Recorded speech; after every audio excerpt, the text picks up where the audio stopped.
pemirsa, kita kembali dalam acara Cerdas Membangun Toko Modern, masih bersama Bapak Iswarin Retailman. Nah, kita lanjutkan untuk pertanyaan selanjutnya, Pak ya, masih membahas tentang marketing dan promosi. Ya, betul Pak. Ini kaitannya dengan jenis-jenis promosi. Kalau tadi sebelumnya kita sudah membahas minus margin, Pak. Terus harga coret, coret. Nah, kalau sekarang mengenai harga paketnya, betul ya. Menginformasikan harga, betul kira-kira seperti apa? Gitu, jadi tepatnya. Ini sebenarnya kalau di restoran itu seringkali kan kita kalau mau restoran kan suka ada harga-harga paket, Pak. Misalkan paket nasi, terus pakai minuman, plus ayam misalkan.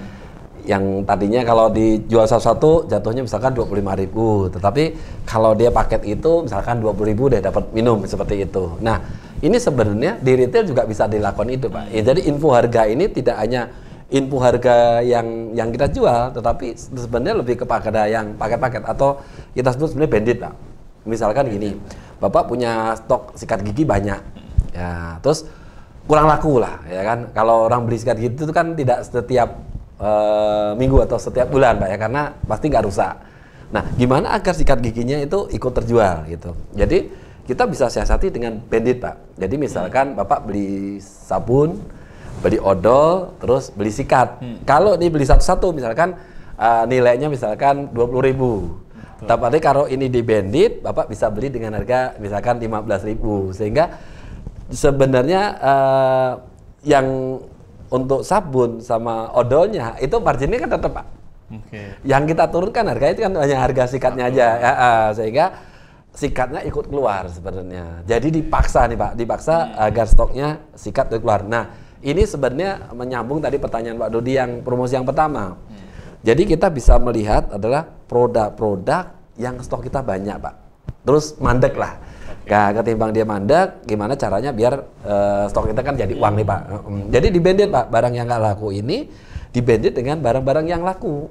Mau nggak mau kan, wah, dia melihatnya kan itu pasti, kalau orang kan satu-satu, Pak. Oh, ini harga sekian, misalkan orang beli minyak nih, minyak sayur misalkan harga 20.000, gula pasir misalkan harga 15.000, 35.000, terus ditambah produk A lagi, harusnya total 30.000 nih. Ternyata ini hanya 27.500 gitu loh. Nah, belilah itu. Nah, seperti itu, Pak. Seperti itu. Paket ya, Pak. Ya, paket ya. Jadi kalau di retail disebutnya bandit, Pak. Di bandit itu, di bandit atau dipaksa laku. Dipaksa laku untuk orang biasa. Ya. Oke, selanjutnya diskon.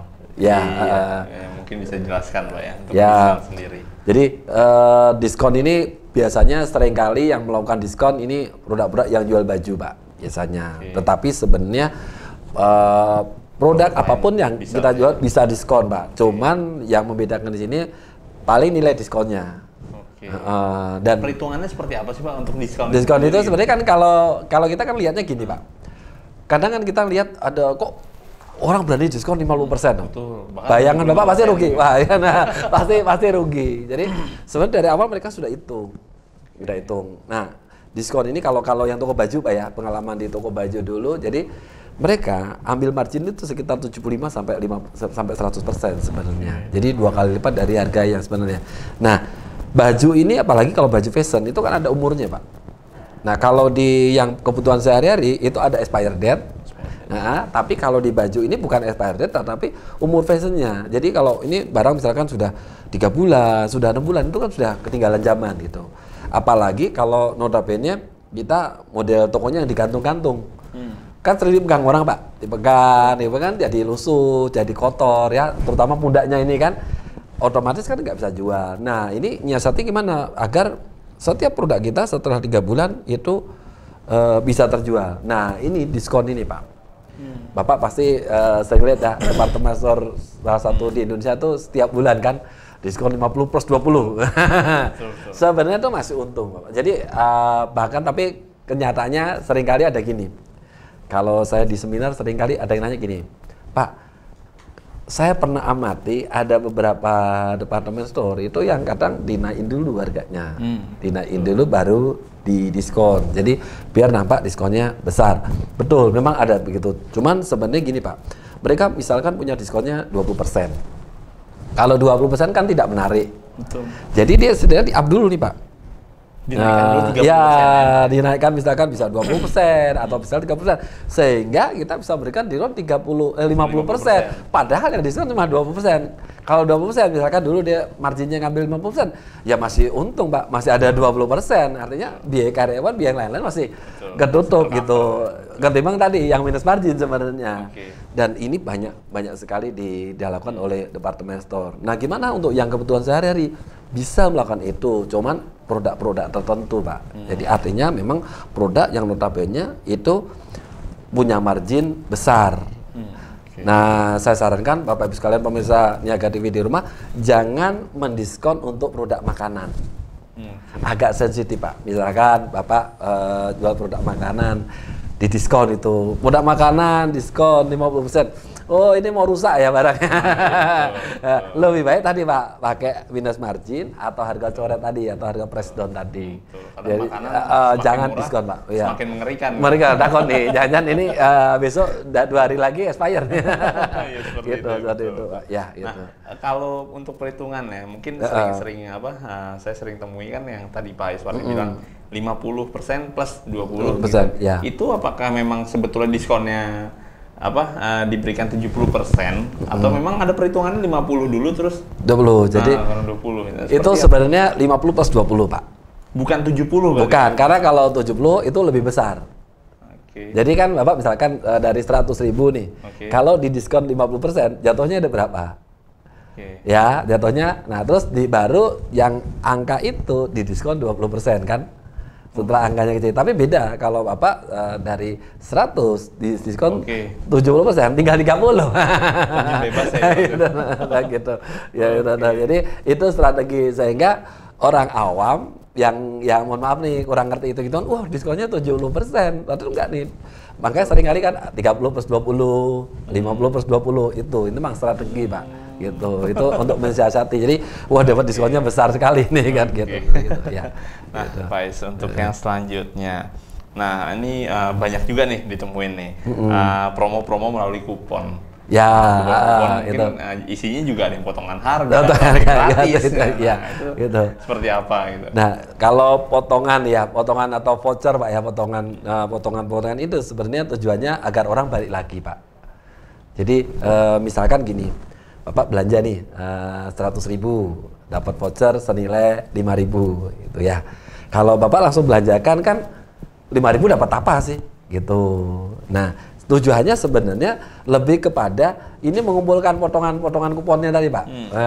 5.000 kumpulin dulu kan, besok dapat 5.000 lagi. Tiba-tiba tanpa kita sadari kita udah punya 10 nih. Udah punya 50.000. Nah, kan kita bisa juga langsung belanjakan. Tetapi ada sebuah departemen store yang unik Pak. Yang jadi ini vouchernya ini maksa untuk di hari yang sama untuk dibelikan gitu. Misalkan Bapak belanja 200.000 ya kan, terus dapat potongan voucher 50.000. Tetapi 50.000 ini harus dibelanjakan nih di saat hari yang sama. Besok sudah besok nggak perlu lagi ya. Nah, terus dia tandain lagi untuk produk-produk tertentu yang ada tandanya. Ini kan sebenarnya pengen dia menjual produk-produk tadi Pak, notabene yang kurang laku. Ini ditarik. Nah, ini strategi sebenarnya sama aja dengan bandit Pak. Bedanya kalau bandit barangnya kita sudah bandit di situ. Kalau ini lebih terpaksa, jadi kita cari-cari nih barang mana nih yang bisa kita beli dengan 50.000 gitu. Padahal belum tentu membutuhkan. Nah, tapi kalau saya lebih sarankan pemirsa Niaga TV di rumah ini lebih yang ke kupon ini Pak, kupon potongan harga. Jadi orang dapat voucher ini, dapat kupon ini dikumpulkan Pak. Harapannya dia dengan mengumpulkan ini dia datang lagi. Biar aja dia kumpulkan di rumah. Paling enggak kalau tidak dipakai sendiri sama kita bisa berikan ke orang lain Pak. Nah kan lebih bermanfaat gitu loh. Lumayan kan misalnya 5.000, 10.000, kumpulkan lama-lama bisa misalnya 100.000. Kalau kita berikan ke orang kan juga nggak malu gitu. Dan Pak Rudi saya ada kupon nih, saya nggak sempat belanja ke sana, ada nih 100.000 nih. Kalau ngasih uang kan nggak enak Pak. Pak, saya kasih 100.000. Nah, loh ini kok apa nih? Dalam rangka apa? Tapi kalau kita ngasih kupon, voucher atau kupon lebih enak Pak. Betul. Jadi seperti itu. Bahkan banyak juga tuh yang buat ngasih ke orang nikahan. Ya kan? Hadiahnya voucher. Amplop dalamnya voucher. Paksa belanja lah. Paksa belanja. Luar biasa. Nah, yang selanjutnya ini kontes Pak ya. Mungkin ya. banyak juga minimarket department store yang sering mengadakan ya, kontes itu betul, sayembara gitu, ya, gitu. gitu Ya. Itu ya. juga masuk bagian dari ya, jenis promosi Pak. Ya. Seperti apa Pak kira-kira? Ya, cuman kalau ini jadi pembeli kan harus punya keahlian Pak. Ya kan, artinya gini, misalkan Bapak belanja 100.000 nih, ya kan. Nah, terus kita dapat main puzzle gitu Pak, misalkan ya main puzzle, terus yang menang dapat hadiah Pak. Nah, sebenarnya tujuan utamanya sebenarnya bukan masalah main puzzle-nya atau main misalkan bisa aja kita main catur gitu, bisa aja biar ditonton Pak. Ya, jadi kalau itu ditonton, mereka kan crowd-nya orang banyak. Nah, ini apa nih? Kok ada main-main apa itu? Terus kan orang pengen main Pak. Anggaplah Bapak bikin permainan apa di tokonya gitu kan.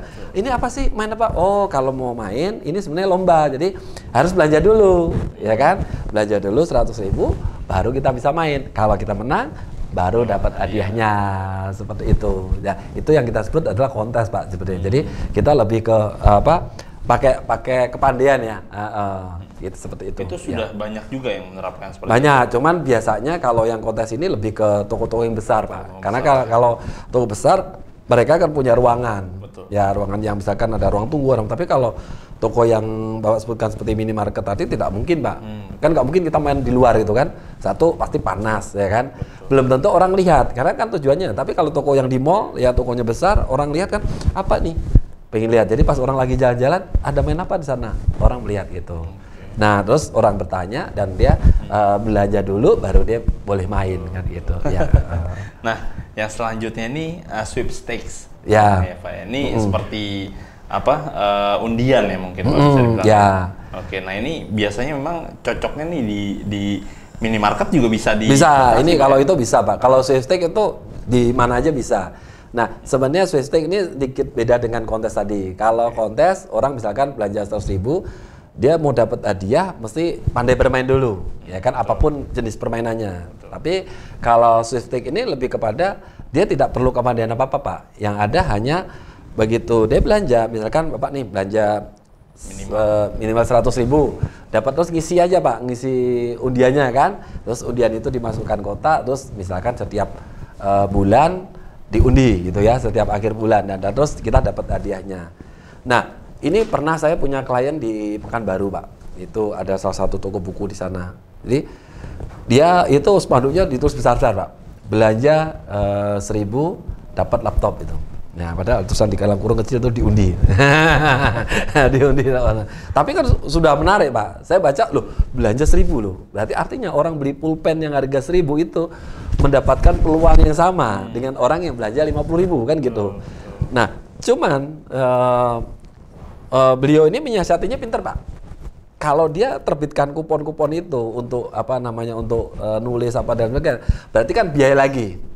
Belum lagi dia beli laptopnya kan gitu. Jadi biayanya jadi besar kan karena dia komit bahwa setiap bulan. Tokonya nggak besar Pak, hanya ukuran satu ruko saja. Jadi setiap bulan ada laptop. Nah, dia menyiasatinya dengan seperti ini Pak. Begitu orang belanja, terus kan dapat struk Pak. Di dalam struk itu di belakangnya cuma dituliskan nama sama nomor handphone. Betul. Terus dimasukkan kotak. Nah, setiap akhir bulan, setiap tanggal 30 itu diundi Pak. Nah, dan nanti orang sudah pada tahu Pak. Begitu tanggal 30, saya dulu kaget. Rame banget, kenapa nih? Kok tahu? Karena ternyata pokoknya setiap tinggal ya, terus nanti yang begitu yang dapat kan dihubungin lewat telepon Pak. Nah, biasa ada di sekitar situ kan. Ya, teleponnya bunyi. Kalau enggak baru kita umumkan gitu. Nah, di situ nanti yang dapat difoto Pak. Jadi kalau Bapak ini lihat fotonya, lihat tokonya, itu banyak foto yang orang pegang laptop Pak. Betul. Itu notabene sebenarnya yang pemenangnya itu tadi. Sebetulnya gitu. juga beli laptopnya juga mungkin nggak seberapa. Nggak seberapa, paling 3 juta Pak. Iya. Dengan keuntungan para customernya dia yang sering datang kan transaksi. Betul, di situ. iya, Gitu. Oke, Mirsa, kita akan lanjutkan pembahasan tentang marketing dan promosi ini tentunya setelah break yang satu ini.